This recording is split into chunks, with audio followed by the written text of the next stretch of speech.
Sorry students, बीच में call आ गया था जिसके चलते डिस्टर्ब हो गया था। तो हम लोग देख रहे थे कि समीकरण में दोनों ओर क्या जोड़ रहे थे, एक जोड़ रहे थे, +1 = यहाँ पे देखो ए डैश बाय ई डैश सी, इसमें भी एक जोड़ेंगे, ए डैश बाय ई डैश सी +1 और नीचे इसी हो जाएगा, यहाँ ए ई प्लस ई सी हो जाएगा।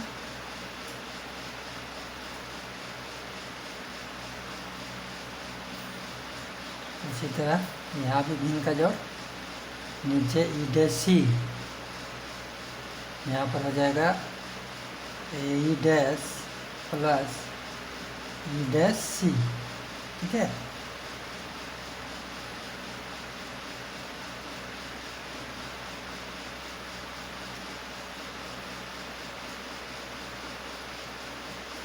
अब देखो चित्र में ए ई प्लस ई सी, दोनों भुजा मिला के क्या हो जाएगा, ए सी, लिखेंगे ए सी बाय ई सी। इसी तरह यहाँ देखेंगे A E dash plus E dash C, दोनों मिला के क्या हो जाएगा, ए सी, नीचे क्या हो जाएगा, ई डैश सी। देखो ऊपर में दोनों बराबर है, कट जाएगा तो बच्चा क्या है, इसलिए ई सी बराबर ई डैश सी। लेकिन क्या ई सी और ई डैश सी दोनों का डिस्टेंस बराबर है, ई सी छोटा भुजा है और ई डैश सी बड़ा भुजा है, लेकिन यहाँ हम लोग क्या आ गया, दोनों बराबर आ गया। ठीक है, लेकिन तो क्या लिखेंगे, संभव नहीं है। यह संभव कब होता, जब ई डैश और ई दोनों बिंदु एक ही जगह होता। ठीक है, यानी ई डैश और ई दोनों क्या होता है, समानुपाती होता। जो बिंदु एक ही जगह, दो बिंदु एक ही जगह स्थित हो तो उसको समानुपाती बोलते हैं। तो ई डैश और ई अलग अलग है तो ये संभव नहीं है, लेकिन अगर ई डैश और ई दोनों यहीं पर रहता है एक ही बिंदु पर, तब क्या संभव होता, ई सी = ई डैश सी। अब लिखेंगे क्योंकि ई सी ई डैश सी का एक भाग है। ठीक है, यह तभी संभव होगा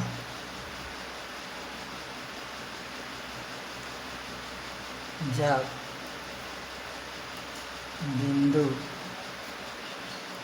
ई डैश और ई समानुपाती होंगे। ठीक है, अतः अगर समानुपाती हो जाएगा तब क्या होगा, D E dash B C के जो समांतर था तो डी ई किसके समांतर हो जाएगा, बी सी का। ठीक है, तो अतः क्या हो जाएगा, डी ई समांतर बी सी, जो कि हम लोग को सिद्ध करना था। समझ में आ गया। देखो इसके अनुसार जो हम लोग को निकाले जो मान, ये तो संभव नहीं था, लेकिन ये संभव कब होता, जब दोनों एक ही बिंदु पर स्थित होता। लेकिन हम लोग इसको टेढ़ा मान लिए थे। ठीक है, यानी इसके समांतर नहीं माने थे, लेकिन इसके समांतर कब होगा, जब ई डैश के पास होगा।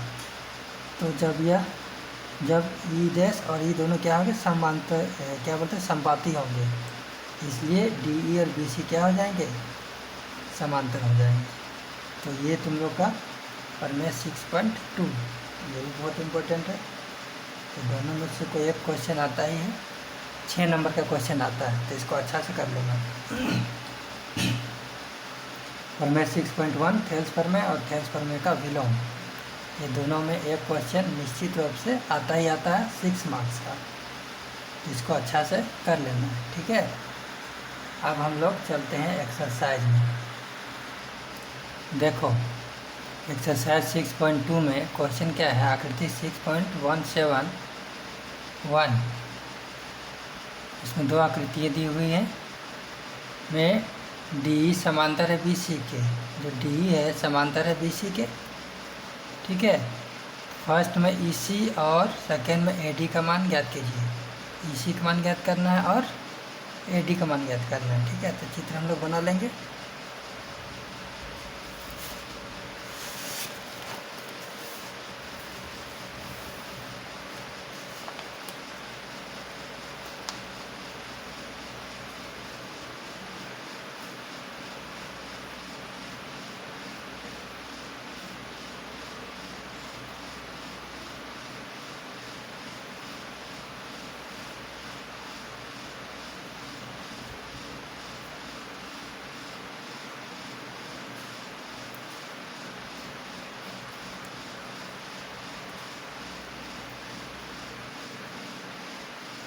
यहाँ है 1.5 सेंटीमीटर, यहाँ है 3 सेंटीमीटर, यहाँ पर 1 है, इसका मान मालूम नहीं है, यही निकालना है।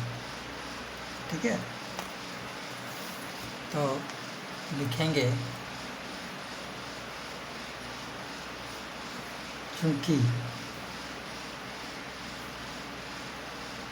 डी ई समांतर बी सी दिया है,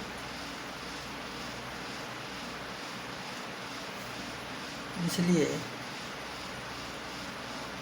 थेल्स प्रमेय से, थेल्स प्रमेय में क्या हो जाएगा, A D by D B, A D by D B equal to A E by E C.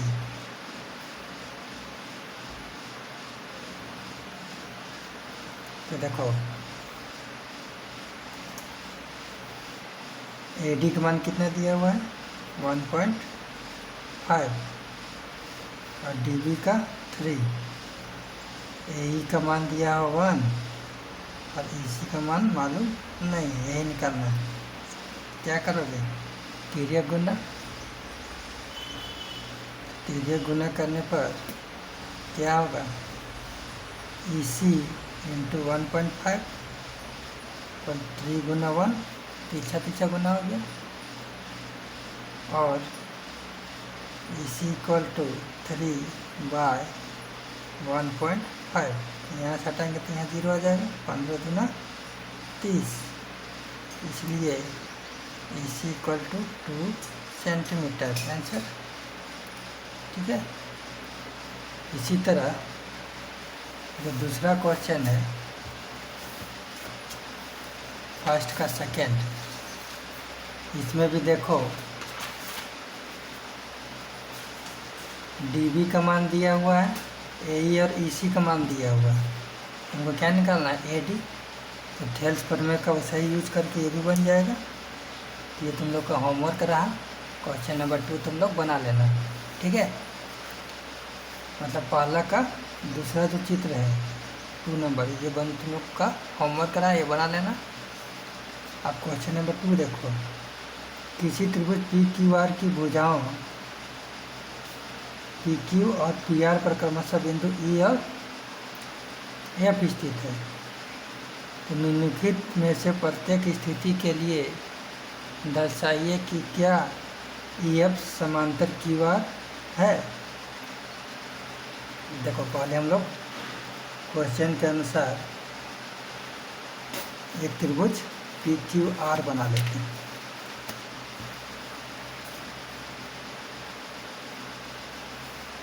Question number 2 6.2 एक त्रिभुज बना लेते हैं।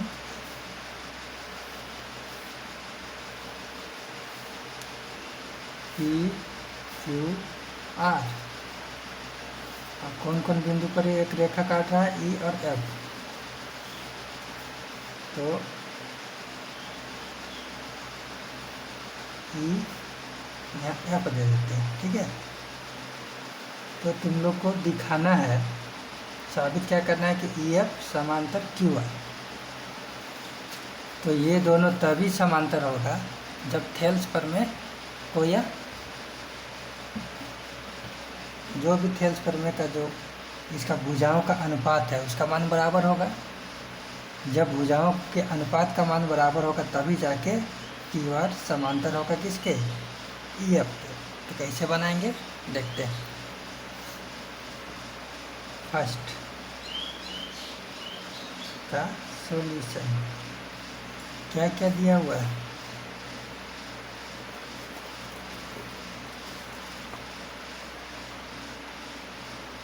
P equal to 3.9, P equal to 3.9, EQ equal to 3, EQ equal to 3, PF equal to 3.6 और FR equal to 2.4।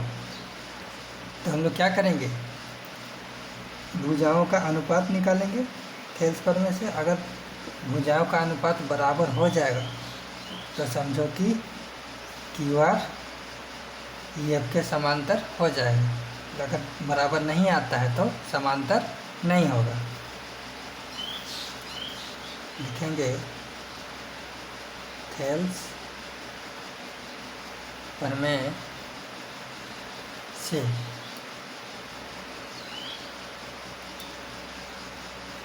क्या हो जाएगा, E equal to E Q और P F equal to divided by F R, ठीक है। अब मान रखते हैं और पी का मान कितना है 3.9 बाय 3, पी एफ का मान 3.6 बाय 2.4, ठीक है। इसको सॉल्व करो, पूरा पूरी नहीं कट रहा है, ठीक है। तो क्या करते हैं, अच्छा 3 कम 3, 3 3 9 कट रहा है, ये ख़त्म हो गया। 12 गुना 24 और 12 तिया 36, कितना आया हम लोग का, ऊपर में आया 1.3, इधर कितना आया 3/2। इसको करेंगे हम लोग कितना आएगा 1.5, लिखेंगे चूँकि 1.3 इक्वल नॉट इक्वल टू 1.5, इसलिए ये अब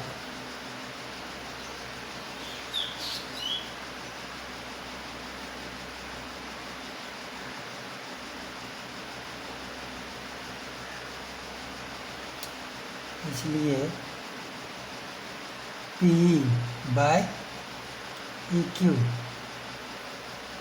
is not equal to PF by FR। अतः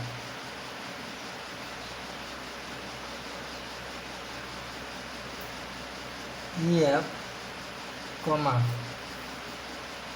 QR के समांतर नहीं है, ठीक है। तो इसी टाइप से बनाना है। सबसे पहले इसका रेशियो निकाल लोगे, अनुपात। अगर अनुपात में दोनों का बराबर आ गया, ठीक है, P by Q equal to P A by F R आ गया, ठीक है। तो हम लोग क्या करेंगे, समांतर है लिखेंगे। अगर दोनों का वैल्यू बराबर नहीं आता है तो समांतर नहीं है लिखेंगे, ठीक है। इसमें टोटल कितना क्वेश्चंस है, 1 2 3 क्वेश्चंस। तो 3 उसी टाइप से बनेगा।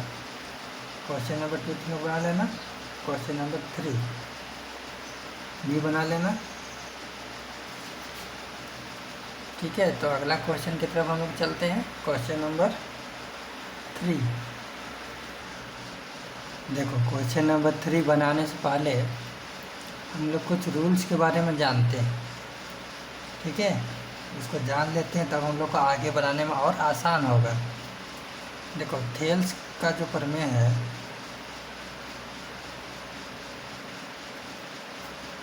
थेल्स प्रमेय में हम लोग ने सीखा कि इनके भुजाओं का अन्य दो भुजाओं का अनुपात क्या होता है?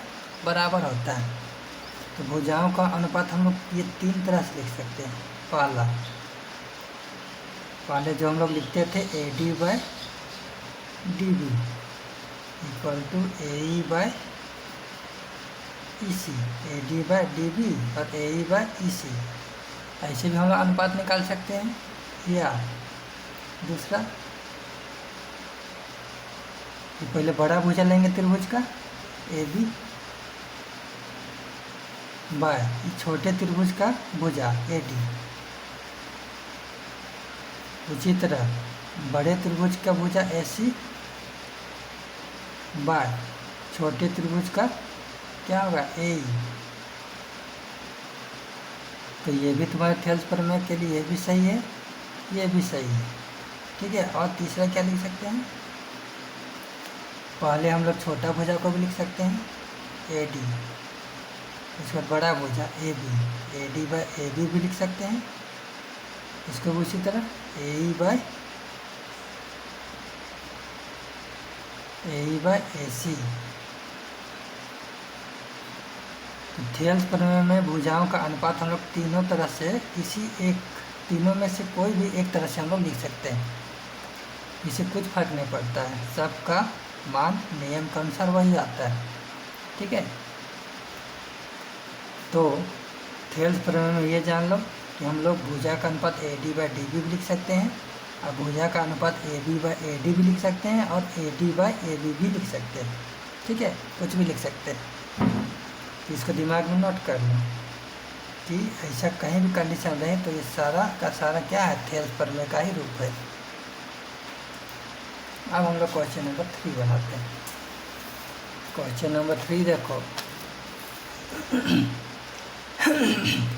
आकृति 6.18 में यदि LM समांतर CB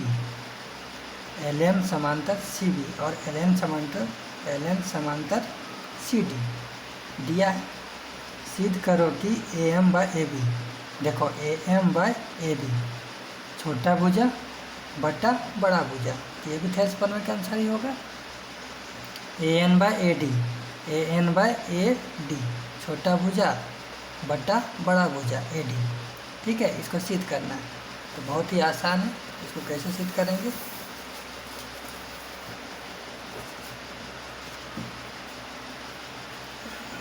देखो क्वेश्चन नंबर 3 दिया है।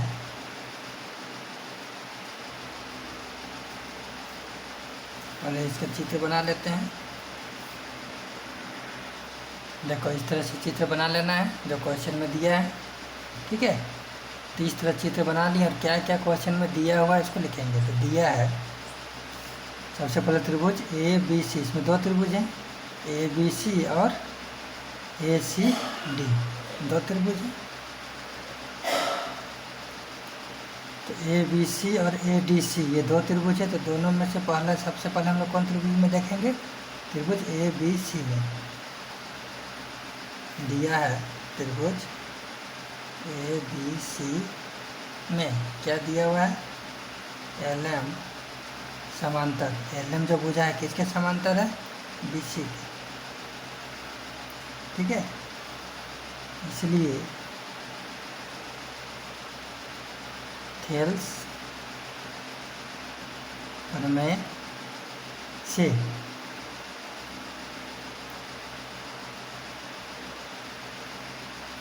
दिया तो दोनों में पहले लिख लेते हैं, बाद में साबित करते हैं। ठीक है।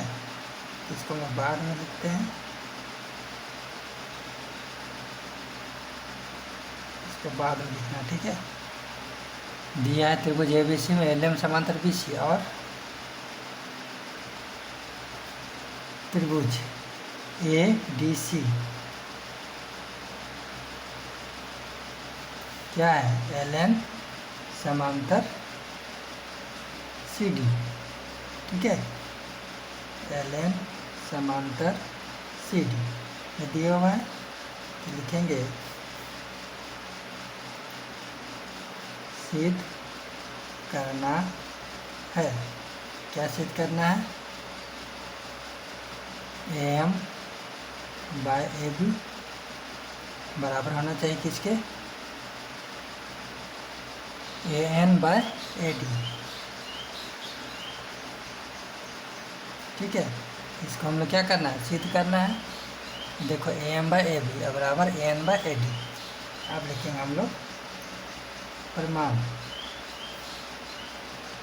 त्रिभुज ए बी सी में क्या है, एल एम समांतर बी सी। ठीक है, इसलिए थेल्स प्रमेय से ए बी सी में देखो, ए बी सी में देखो हम लोग लिख सकते हैं A M by A B divided by A L by A C. Thales प्रमेय से जो हम तीनों रूप बताए हैं उसी में से एक रूप ये भी है। पहले त्रिभुज का, ये छोटा सा त्रिभुज का पहला भुजा बटा त्रिभुज का बड़ा भुजा क्या होगा, A M by A B. उसी तरह यहाँ करेंगे ए एल बाय ए सी। इसको समीकरण 1 करो। ठीक है, अब दूसरा त्रिभुज चलते हैं ए डी सी में। ए डी सी में एल एन समांतर है किसके, सी डी के। ठीक है, इसलिए थेल्स प्रमेय से, थेल्स प्रमेय से क्या आ जाएगा, जिस तरह इसको लिए हम लोग पहले छोटा भुजा फिर बड़ा भुजा, वैसे इसको भी लेंगे। तो पहले छोटा भुजा क्या है, A N by A D equal to A L by A C. इसको समीकरण 2 मान लेते हैं। ठीक है, अब ये दोनों समीकरण में गौर से देखो, इसका RHS का भाग दोनों का बराबर आ गया। क्यों बराबर आया, क्योंकि दोनों त्रिभुज का उभयनिष्ठ भुजा कौन है, AC है। इसलिए दोनों का क्या आ गया, RHS बराबर हो गया। जब RHS बराबर हो गया तो इसका LHS भी आपस में क्या हो जाएगा, बराबर हो जाएगा। तो लिखेंगे समीकरण 1 और 2 से क्या हो जाएगा, A M by A B equal to A N by A D. क्योंकि एकदम कैंसिल हो गया, राइट साइड बराबर है तो यही हम लोग को प्रूव करना था, प्रूव्ड हो गया।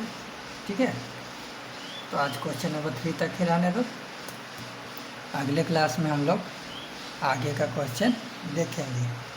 जो भी होमवर्क इस एक्सरसाइज मिला है उसको बना करके पोस्ट करना है। ठीक है, तो मिलते हैं अगले क्लास में।